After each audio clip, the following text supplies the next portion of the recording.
તો અત્યારે guard of honour આપવામાં આવી રહ્યું છે પૂર્વ મુખ્યપ્રધાન વિજય રૂપાણીની અંતિમ જે સફર છે તેના દ્રશ્યો આપણે સીધા જોઈ રહ્યા છે રાજકોટથી, જ્યાં કેન્દ્રીય ગૃહપ્રધાન અમિત શાહ પણ પહોંચી ચૂક્યા છે તેમને અંતિમ વિદાય આપવા, ભાવભીની શ્રદ્ધાંજલિ આપવા તેના દ્રશ્યો અત્યારે આપણે જોઈ રહ્યા છે।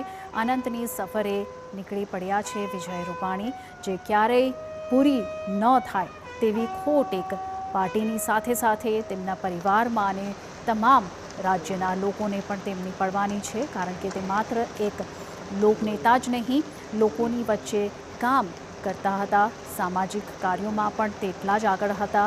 તેમના શબ્દો, તેમની હિંમત, તેમની ઊર્જા, તેમની પ્રેરણા જીવંત બનીને તમામ લોકોની વચ્ચે રહેવાની છે। ભલે આ વિદાય તેમની અંતિમ વિદાય છે, આ સફર તેમની અંતિમ સફર છે, જે ક્યારેય કલ્પના ન કરી હોય તેવી આ સફર છે। તેવી અંતિમ યાત્રા પર અત્યારે વિજયભાઈ નીકળી ચૂક્યા છે।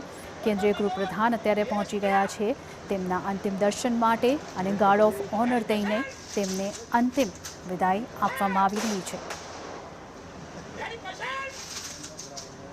સંપૂર્ણ રાજકોટ અત્યારે તેમની અંતિમ યાત્રા માટે, તેમના અંતિમ દર્શન માટે ઉમટી પડ્યું છે।